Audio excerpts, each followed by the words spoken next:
Bonjour les amis, j'espère que vous allez bien. Avez-vous hâte pour la partie numéro 2 avec Monsieur Georges Badaji, le grand patron de l'immobilier, le gourou de l'immobilier. J'ai super hâte de partager cet épisode, guys. On rentre dans le vif du sujet, on parle de comment il a fait pour réussir après autant d'années, 30 ans dans le domaine, guys. Puis il réussit, continue à réussir. Si vous appréciez mon contenu, si vous aimez ce que je fais, si vous aimez mon podcast, laissez-moi un like, abonnez-vous et surtout laissez-moi un commentaire afin que je puisse savoir que vous aimez ce que je fais. Comme ça, je peux amener plus d'entrevues pour amener plus de valeur dans votre business. Bon épisode!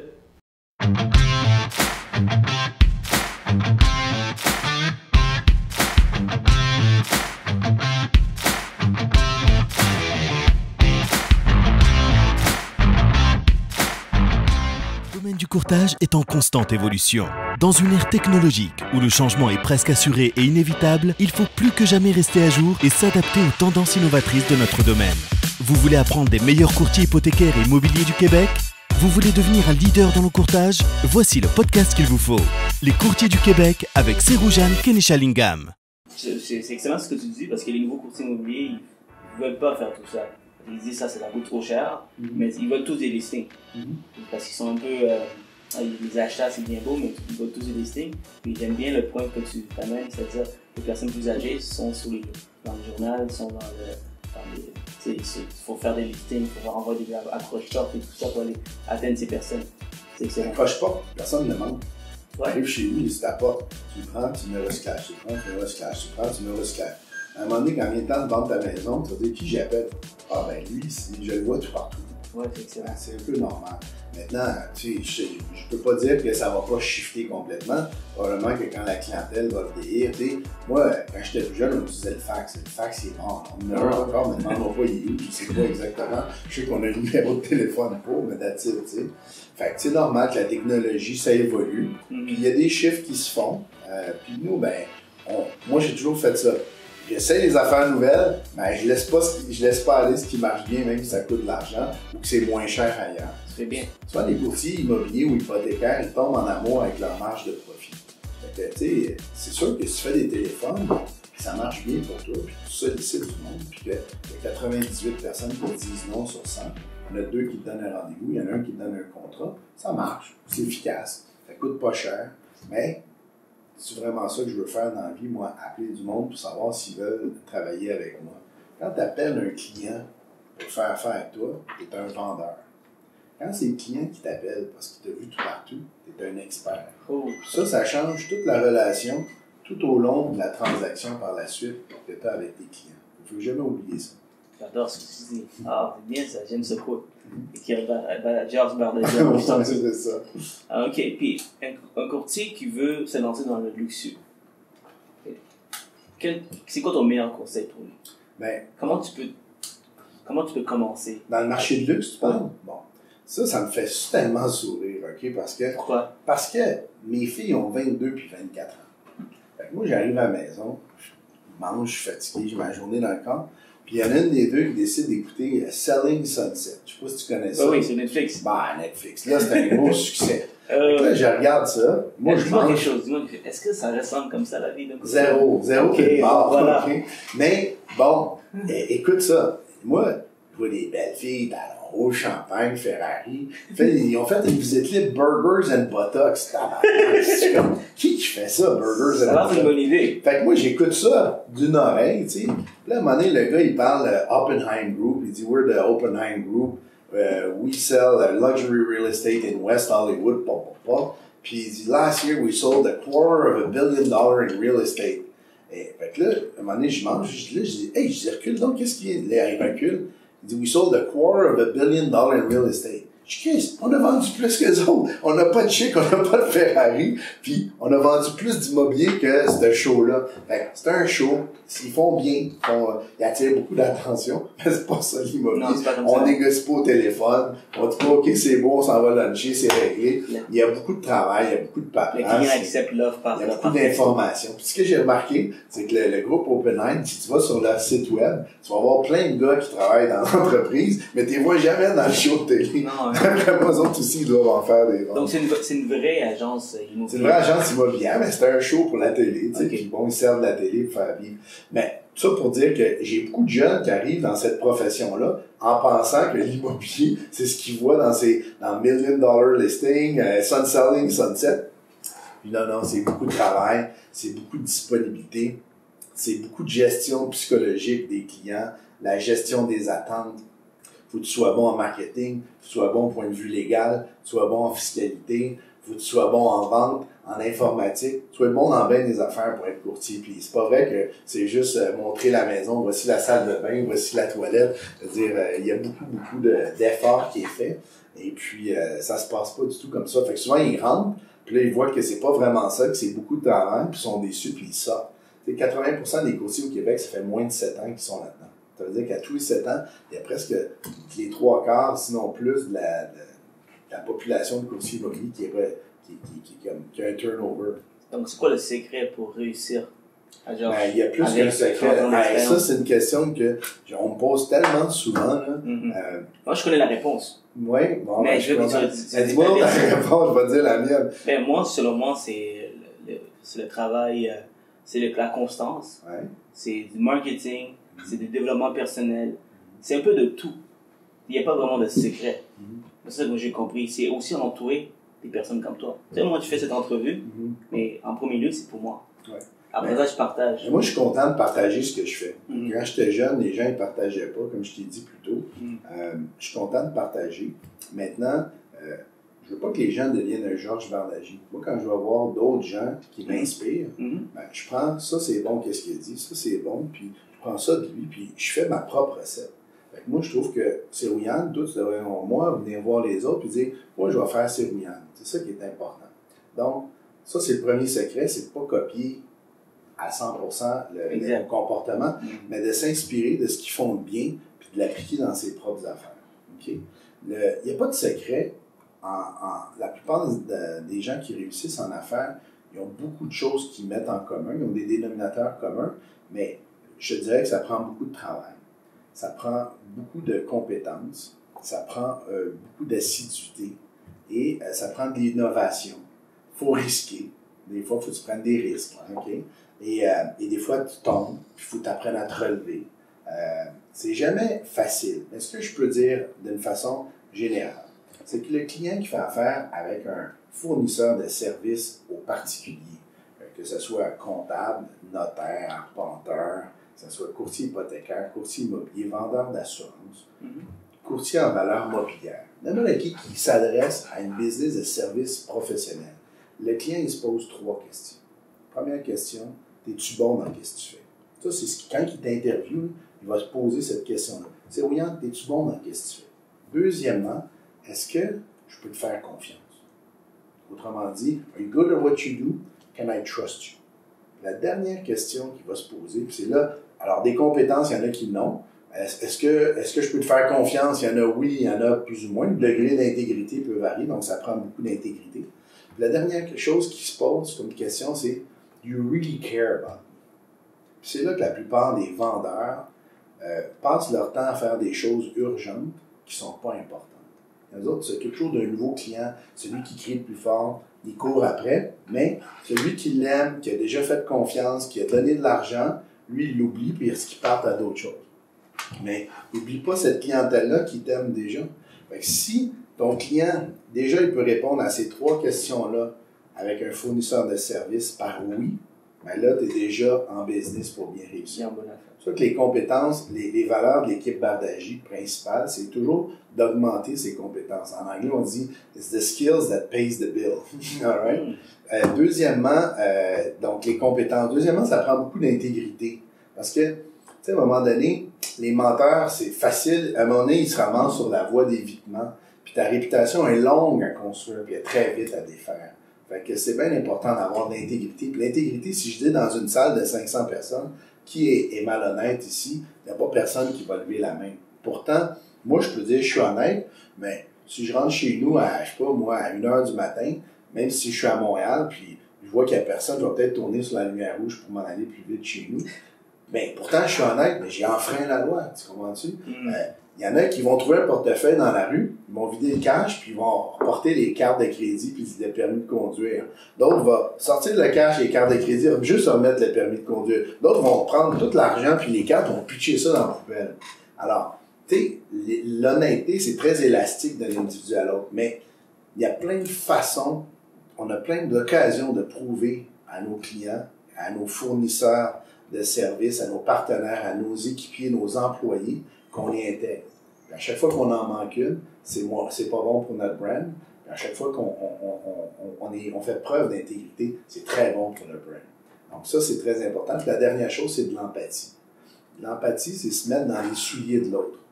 Toi, tu es jeune, tu commences ta carrière, tu me demandes une entrevue. Moi, c'est facile de dire, j'ai pas le temps, je peux travailler 24 heures par jour. Fait que, à un moment donné, je me dis, ah, moi aussi, j'ai déjà été jeune. Moi aussi, j'ai déjà commencé. Moi aussi, je connaissais personne. Moi aussi, j'avais un nom à coucher dehors qui était pas populaire dans Montréal. Tu comprends-tu? Je me suis identifié à ça, puis j'ai dit, sais-tu quoi, j'aurais aimé ça, moi, quelqu'un qui serait 30 ans d'expérience, prenne un peu de temps pour me partager des trucs. Fait que, c'est ça l'empathie. C'est se mettre dans les souliers de l'autre. Tu te mets dans les souliers de quelqu'un qui a une maison depuis 30, 40 ans, puis qui doit la vendre, pas parce qu'ils sont heureux, parce qu'ils doivent la vendre, parce qu'ils ont des problèmes financiers ou de santé, puis ils sont rendus à un âge avancé de retraite, puis ils doivent aller dans une maison pour une résidence pour personnes aînées. Ben, il faut que tu te mettes dans leurs souliers, tu peux pas les bousculer, ces gens-là, vous dire, dépêchez-vous, on va mettre ça, le marché est hot, si vous prenez pas ça, si vous acceptez pas cette offre-là, il y en aura plus d'autres. Toutes des techniques de vente à mettre aux poubelles là, des années 60. Il faut prendre son temps puis comprendre qu'eux, ils n'ont qu'une seule maison. Tout a beau en vendre 300, 400 par année, mais cette personne-là a une seule maison, c'est la sienne qui est importante. Alors, il faut se mettre dans les souliers, de toujours bien expliquer le processus. Donc ça, c'est nos valeurs qu'on a dans notre équipe. Puis, si tu demandes le succès, ben, c'est un petit peu l'addition de tous ces détails-là.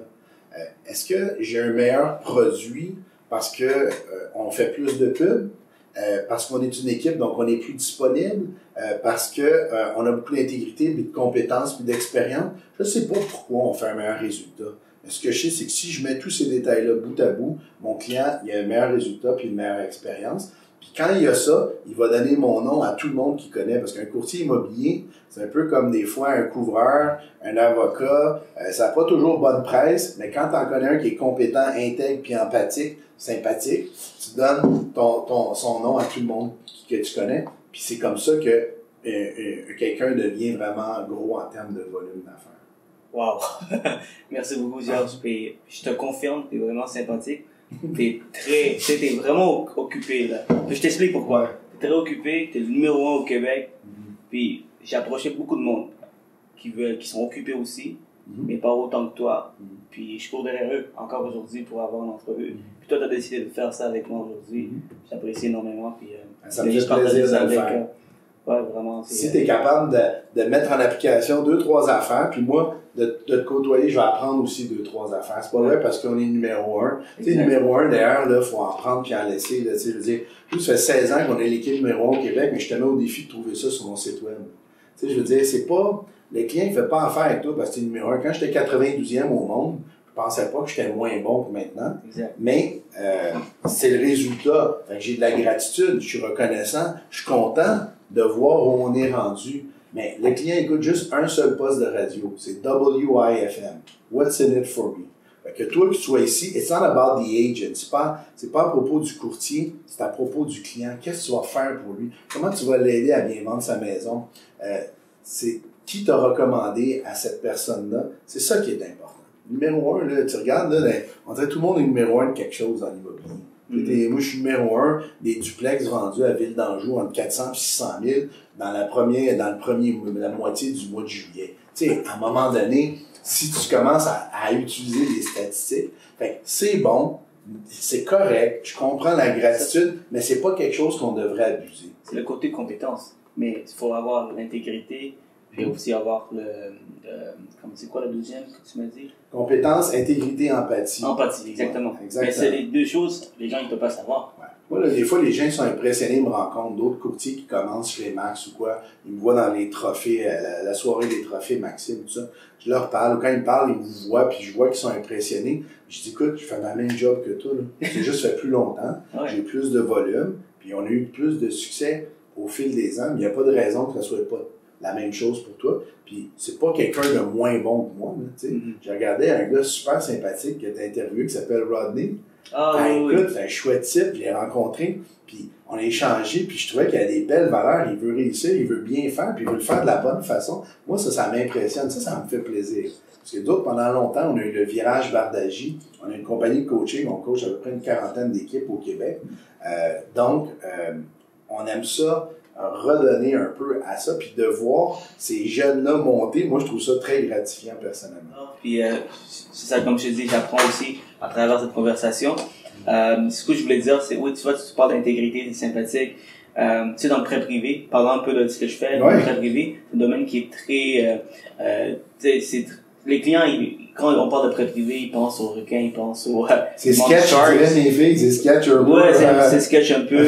C'est du monde, tu sais, ils ont peur de ça, puis quand j'approche, j'explique, regarde, faut que ça soit bon pour toi au départ. Si c'est pas bon pour toi, si tu payes de 12%, mais je vois que c'est pas la meilleure solution pour toi, c'est sûr que je t'offre. C'est vraiment une solution à long terme. C'est exactement, c'est une solution à court terme, c'est un sauvetage pour te mettre dans une meilleure avenir. Alors, j'explique qu'est-ce que je fais, c'est quoi mes valeurs, puis à la fin, le client me dit, tu sais quoi, Sergent, je te fais confiance, je vais aller avec toi. Quand un prêteur privé est moins cher, mais parce que je te fais confiance, je te connais, Sergent, là, il décide d'aller de l'avant avec moi. Donc, je comprends beaucoup ce que tu veux dire par intégrité, puis avoir la sympathie. C'est du monde qui sont très vulnérables.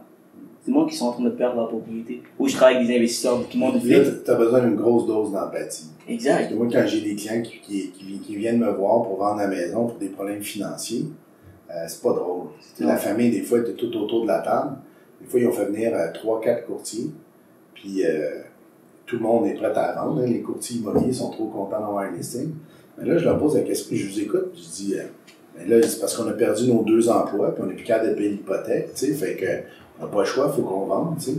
Fait que là, je dis, ben, vous allez peut-être trouver un autre emploi bientôt. Ouais, mais c'est pas sûr, en attendant, tu sais, ça arrive vite, les factures, puis là, on est déjà borderline pour faire le paiement du mois.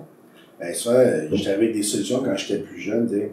Vous pensez que là, vous êtes rendu à 17 ans d'amortissement, peut-être vous rappeler la banque, puis remonter l'amortissement à 25 ans. Voilà. Baisser le taux. Là, vous allez pouvoir garder. Puis si, dans 2-3 mois, vous n'avez pas trouvé d'emploi, ben, je vais être la meilleure personne pour vendre la maison, je vous le promets.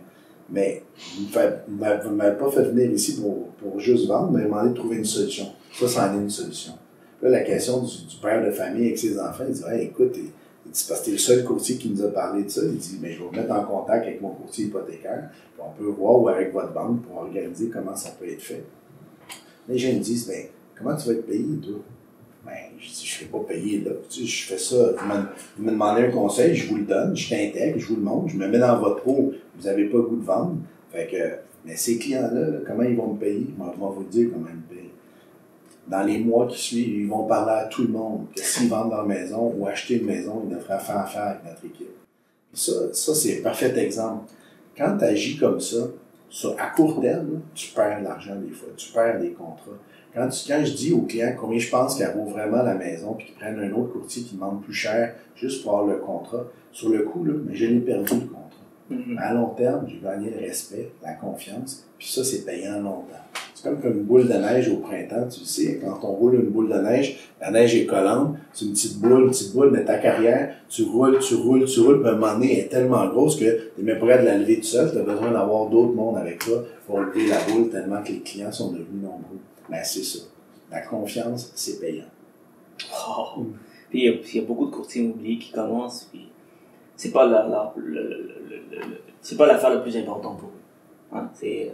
Ben, je comprends que l'appât du gain est important. Les gens vont pas en immobilier juste pour faire plaisir aux autres. Ils font là pour faire de l'argent. Exact. Puis tu vas en faire de l'argent. Mais peut-être que c'est mieux que tu en fasses un peu moins au début, puis que tu en fasses beaucoup pendant longtemps. Que tu te brûles. Puis moi, j'ai vu plein de courtiers immobiliers avoir des super carrières, des décollés. Mais là, ils ont floué 2-3 personnes. Mais quand tu floues quelqu'un, quand t'es pas honnête, t'es obligé toujours de retrouver un autre poisson à plumer. Tu sais quoi? Ça, c'est fatigant à la longue. Ouais. C'est bien plus facile quand les gens t'aiment, ils te font confiance, puis que tu deviens un expert, puis que là, ils te réfèrent du monde. Ça, la business, elle rentre de tout bord, tout côté. Exact. Puis, tu sais qu'est-ce que j'ai remarqué? Les jeunes comme moi, qui veulent commencer dans l'industrie, on regarde un peu sur Instagram, sur Facebook, des gars comme toi, genre Badaji, Alex Abdo, qui réussissent bien, puis ils mettent ça tout beau, c'est tout facile sur Instagram, sur IG, mais la réalité, c'est pas ça. Ils voient l'argent, tu sais, ils voient l'argent, combien d'argent qu'ils sont en train de faire. Ils disent, moi aussi, je veux faire de l'argent assez rapidement. Donc, ils commencent dans l'industrie, ils garochent un peu, ils essaient de faire le plus d'argent possible, mais là, c'est là que les problèmes commencent. Tu sais, tu m'as demandé des quotes tout le long, j'ai vu ton questionnaire, tu as-tu des quotes, tout ça, tu sais. Un de mes quotes préférés, tu sais, tu construis pas une maison solide rapidement. Faut que tu mettes les fondations comme il faut. Peut-être d'avoir un bon plan de match.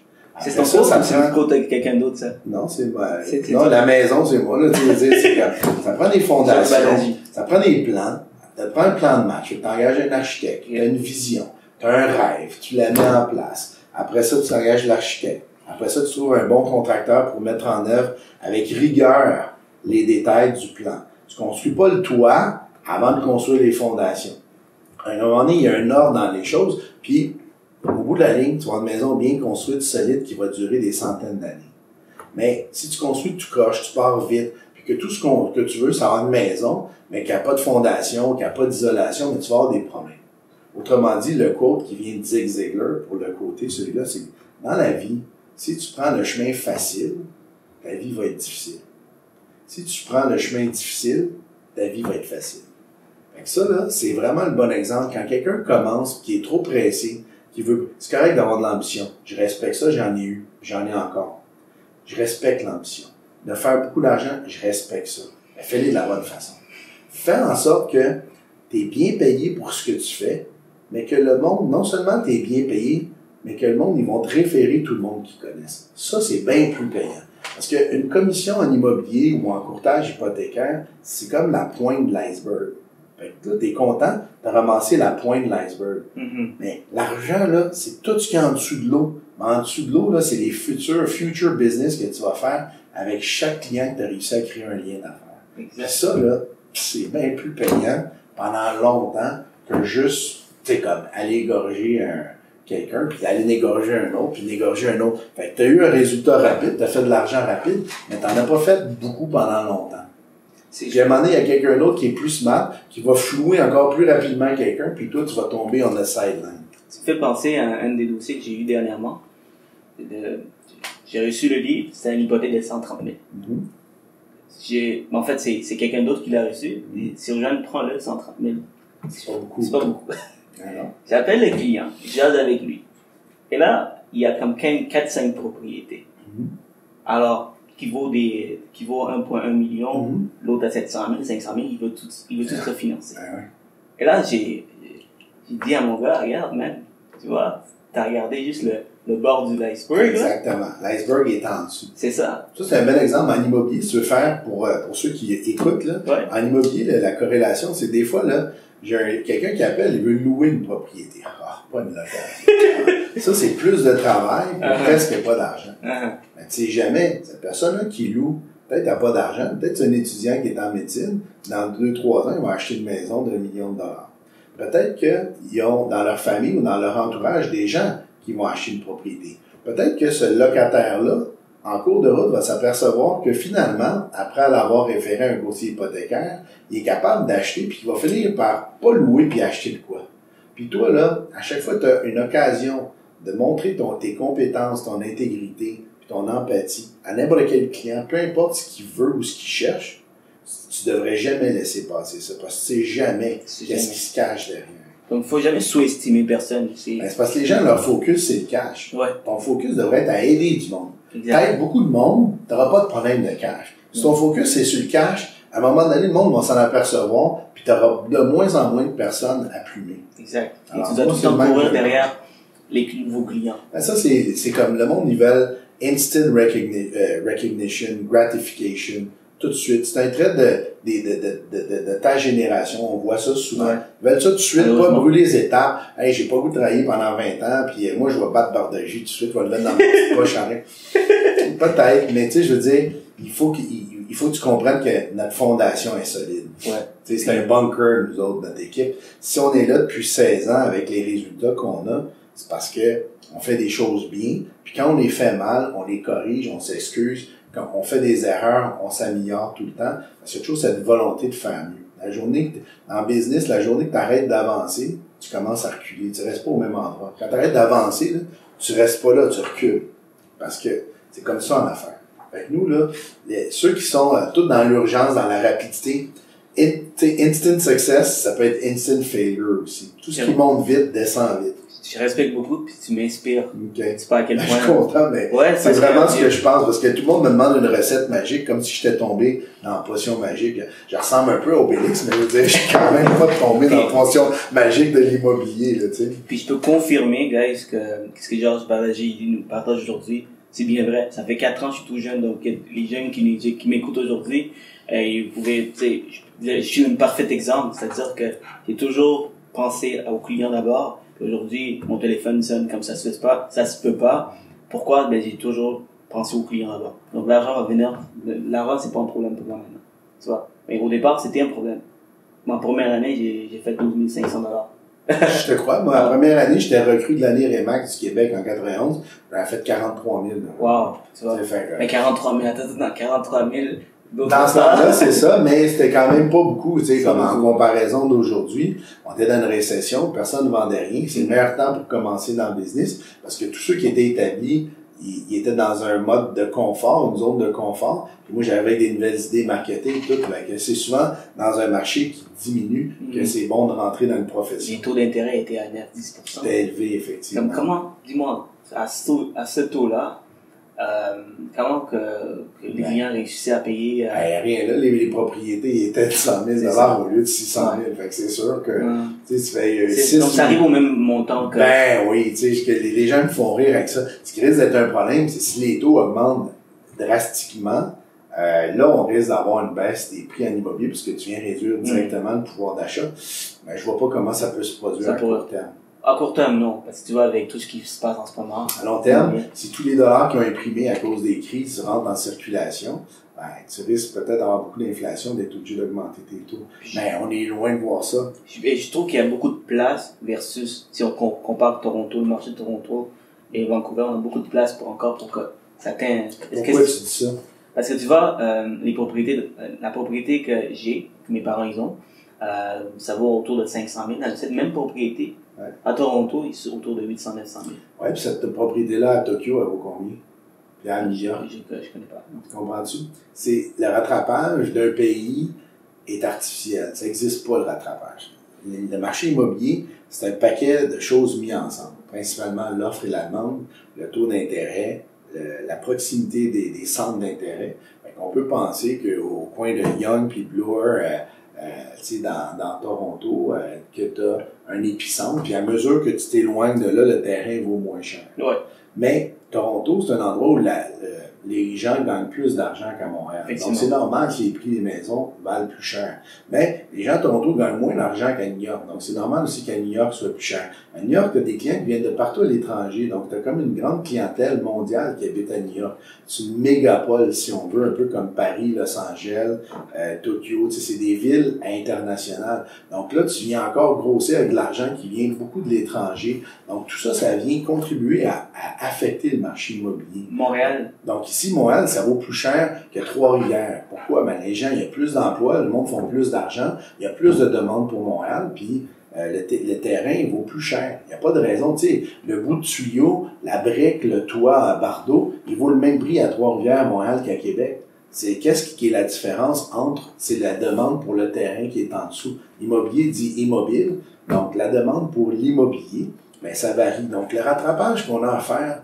avec Toronto ou d'autres villes comme Vancouver, par exemple, c'est pas un rattrapage juste parce que ça vaut plus cher là, ici, ça devrait avoir plus cher. Le vrai rattrapage qu'on a à faire au Québec, c'est là où on a un grand potentiel, c'est que on a beaucoup plus de locataires ici qu'en Ontario. Donc, si on est capable de transformer beaucoup de ces locataires en propriétaires, là, tu as un rattrapage à faire au niveau immobilier, puis c'est un potentiel intéressant pour Montréal. D'autant plus que Montréal attire beaucoup les milléniaux, qui veulent, parce qu'il y a une bonne vibe dans la ville. C'est très multiethnique, il y a une paix sociale, il y a de l'électricité pas chère, l'eau est en quantité est propre, on a moins de pollution, on a des bonnes écoles, un système de santé universel qui est pas parfait, mais qui est quand même là présent. On a peu de catastrophes naturelles. Fait que, tu sais, entre toi puis moi, à part l'hiver, puis la construction routière, les chantiers, l'été, on va dire, c'est pas le paradis sur Terre pour habiter. Donc, c'est pour ça qu'à long terme, il n'y a pas de doute à avoir sur la valeur des actifs immobiliers des gens ici à Montréal ou au Québec en général. J'avais pas complètement pas raison, mais tu l'as élaboré, puis... c'est pas que t'as tort, c'est que souvent les gens disent, bon, ici, ça vaut moins cher qu'à Toronto, mais tant que ça, Toronto vaut moins cher qu'à Vancouver, mais pourquoi? C'est parce qu'il y a des réalités économiques locales, il y a une question d'offre-demande, il y a des acheteurs étrangers, il y a beaucoup de choses qui viennent affecter le marché immobilier, tu sais. Puis aussi, le REM, tu sais, le REM, là, tu mets une station du REM à quelque part, à Brossard, là, ils ont décidé d'envoyer le REM, là. Ben, écoute, tu regardes autour du 10-30, ils ont bâti en dedans de 2 ans, une méga-ville, ça coûte super cher du pied carré être là. Pourquoi? Parce qu'ils ont construit un accès. Fait que tout ça, ça vient influencer le marché immobilier.